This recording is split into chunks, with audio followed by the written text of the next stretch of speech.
I'll give a very short story, which is taken from Hindu tradition.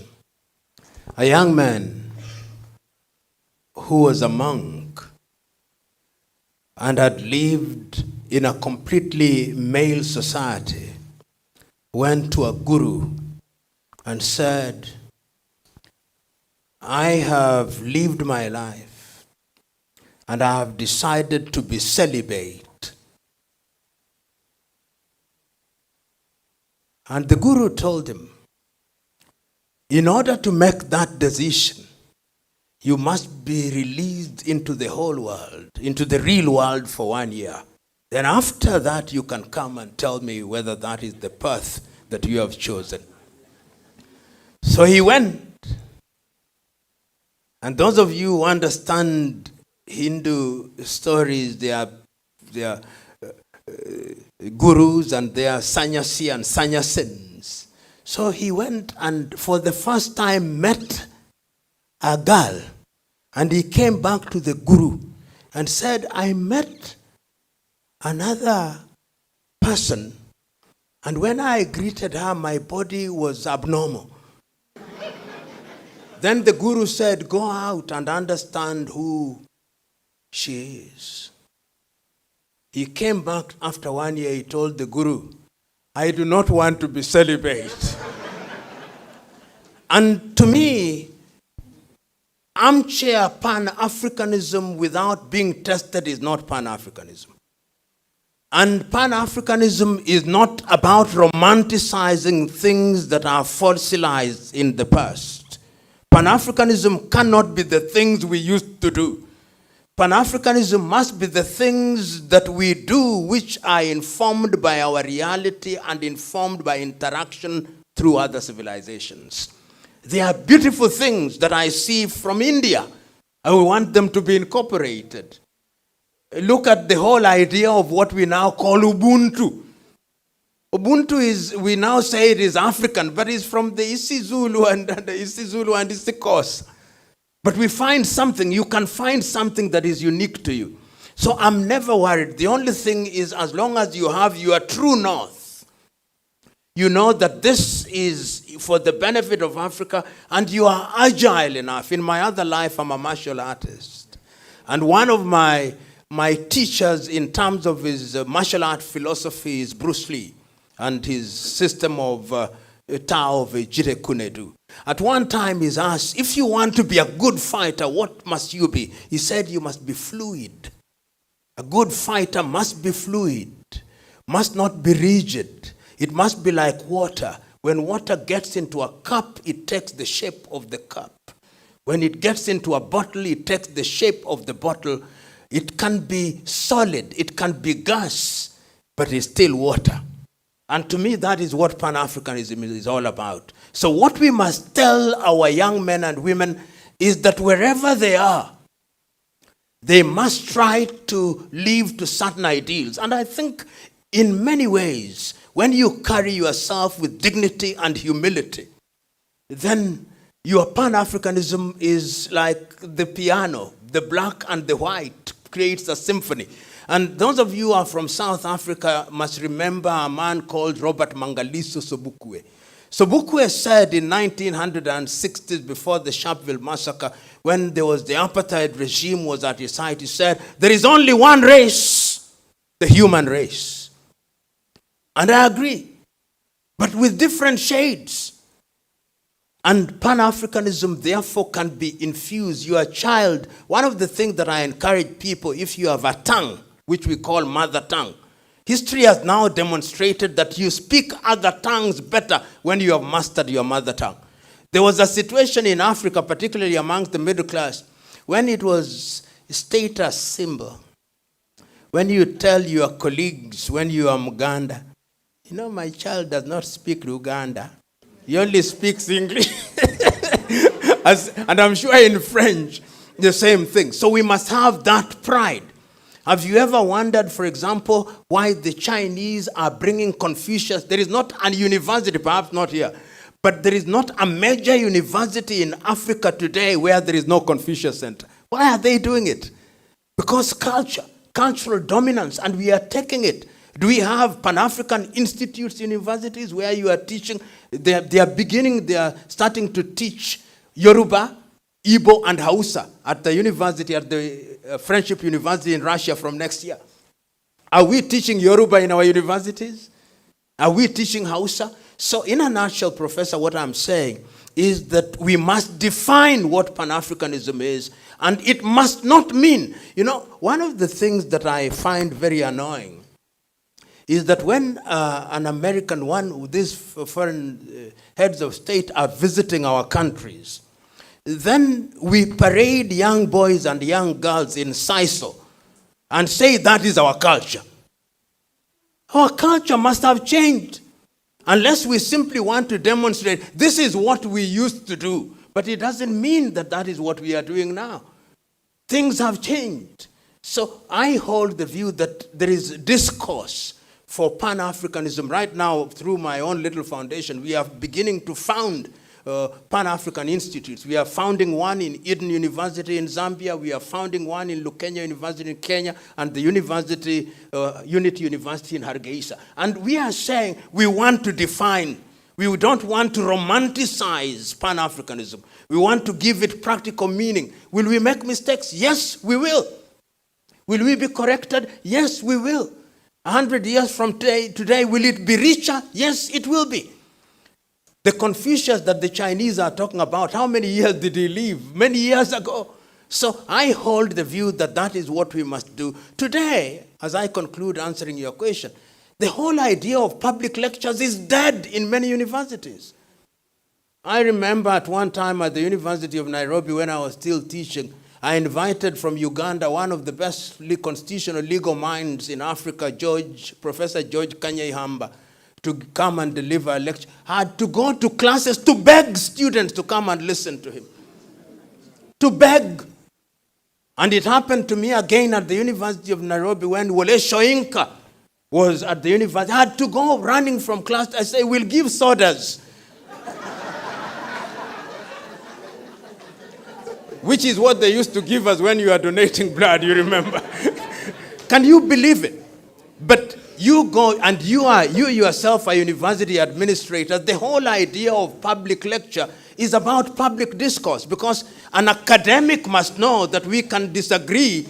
Is a competition of ideas. If your idea is superior, it prevails, and we disagree in an agreeable manner. Today, because we have lost the culture of debate, if you hold a different opinion, you become my enemy. Even in the academic field, you find somebody, you come in the morning at the university, you greet Professor Mugendi. The man is not replying. Right, because we had a discourse. He says, and you ashamed me in public. How can an academic be ashamed? Because the idea that I hold today may be proved wrong the following day. So I think, Professor, that that is what we must do. And the rot, and you know these things, many of you, the rot is actually up to this level. I was talking at, somebody's from Strathmore University here. We were holding a discussion about artificial intelligence at Strathmore University. And I said this, I said I'm a disruptive thinker. And I said, okay, you are IT experts. Who's IT? You are spanner boys and spanner girls for Google. Yeah, because you are not in control of the technology. So you may be doing things, you have said, oh, cloud. Who's cloud? Are you in control of the cloud? Today we are all on website. Whose website? Who is controlling that website? A church here can be turned off like this. So in order, and this is the Pan-Africanism that I'm talking about, let us appropriate that technology and begin to control it from Accra. The Chinese have done that. Weibo, TikTok. But we have not. We are still gleefully Google, cloud. You can be switched off like this. My Twitter account. That's not your Twitter account. Elon Musk sitting in Seattle can do it like this and you're finished. But what our IT at the university, I want to hear that there is a collaboration, because right now, Professor, you know, within East Africa, we have university, you vice chancellors meet, both in Kenya and in East Africa. In West Africa, it's the same. I want to hear that one of the things you are talking about now is IT. Because we are going into the fourth industrial revolution, the fifth industrial revolution, and we are talking artificial intelligence. But are we in control? Are we in control of the drone technology? We are just consumers without being in control. And curiously, I look at what is happening. China, for whatever it is worth, the only media that I watch faithfully is CGTN and CNC, to just understand. Within 30 years, these fellows have done marvel. You know, in my ethnic group, some people come from my ethnic group. If you had a shirt called Japan, which was Japan, it was the cheapest quality from Japan. Then if I said, your shirt is Korea, it means it was from Korea. That is in the textile industry. When I was alive, there was a time when the radio that we used and knew was Grundig. Today, tell me where there is Grundig. Nokia came, Samsung came. Look at what the Koreans have done. Look at what the Vietnamese. Vietnam, by next year, is going to produce more coffee than Kenya and Uganda combined. Vietnam. I tell people sometimes morbidly, look at your undergarments. They are made in Vietnam. And when you go to eat today, look at your toothpicks. So, this is particularly, as I conclude answering that question, is in this area of artificial technology, really we must take charge. If we don't take charge, because there's no going back, the only question, who is in control? The Indians now are amazing. You go to India and you see what is happening at Indian University, both in that sector, because technology is controlling everything. It is medical sector, is agriculture. Look at the patents that are being issued in Israel. Little Israel. Israel registers more patents than all African countries combined. Little Israel. Israel is smaller than Greater Accra. Last question you said. The problem we have in Africa is the disconnect between the professional and the policymaker and the quality of politics on critical things. And I think my own view is that we must keep on trying. Sometimes we judge ourselves too quickly and too harshly. Because if you look at the history of many African countries, some are very young in terms of trying to domesticate, if you may. And I'm using the word domesticate very guardedly, because there is a sense in which certain areas and certain knowledge is universal. The laws of physics don't change because you are in Africa. But there is a sense in which when you implement physics, they can be applied to address specific issues. So when we are talking about decolonization, we are talking about the sensitivity of curricular articulation and implementation to the realities on the ground. Take, for example, agriculture. We now know that Africa is losing her seeds in the area of agriculture. We don't control what we eat. And we know that there is a conspiracy through monopolies such as Syngenta and Monsanto. And they are present in Africa. You have the 1 acre fund. They are everywhere. They are to be found everywhere.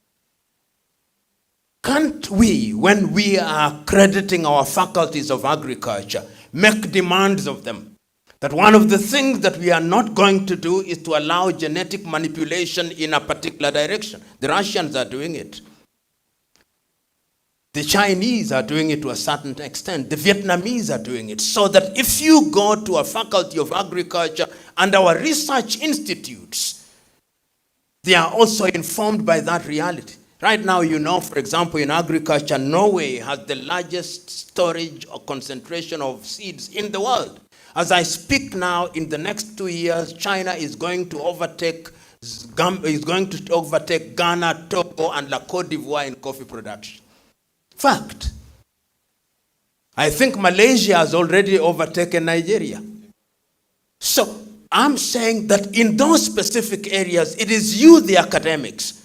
You are vice chancellors. Why do you sometimes sell yourselves short? Keep on making noise. Keep on making noise. Don't surrender. Don't think that you have not achieved them. It's chipping it slowly by slowly. And I think that regulators, and there are regulators here, who in that specific area of agriculture, you can now begin to inform. Look at the area of management. There is nothing that annoys me most. I don't know whether there are accountants here. If there are accountants here, you hear at the end of every meeting that we have read your books. They are now conform with universal standards. Whose universal standards? Why can't we have, when we are looking at specifics, that they are African standards with certain standards which are peculiar to Ghana, even when we talk about universality, because business is different. But African governments have their books of accounts being examined by Price, Cooper and Waterhouse, Deloitte and Touche, Ernst and Young. Not Boateng and Boateng. If Boateng and Boateng formed an accountancy firm, they will get no work. Immediately they go to Ernst and Young, they get work. Low self-esteem. So in a nutshell, Professor, what I'm saying is that this is work in progress. And I think that something is beginning to happen even in East Africa, and can now see people are coming together through research institutions.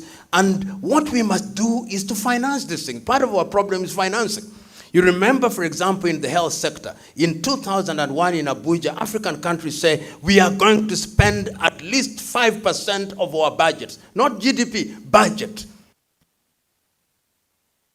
in financing health.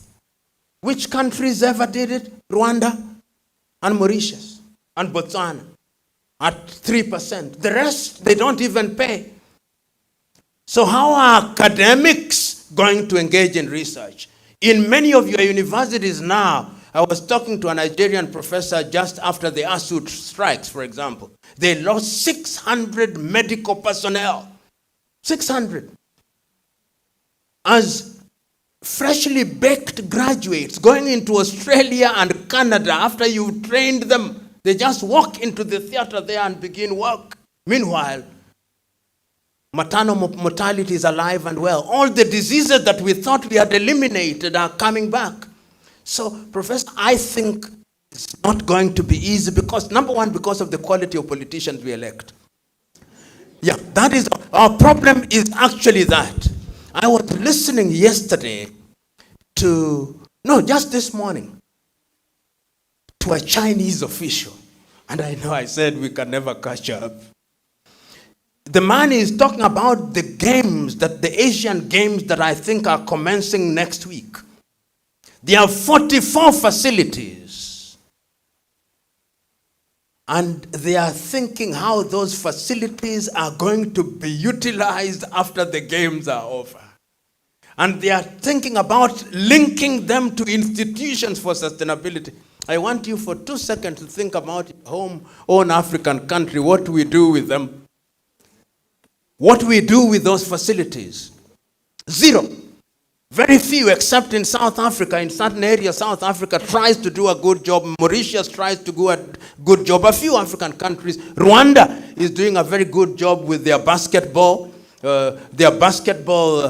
pitch, which they are now using. So there is a sense. So it is not all gloom and doom. You know, sometimes we don't give positive examples.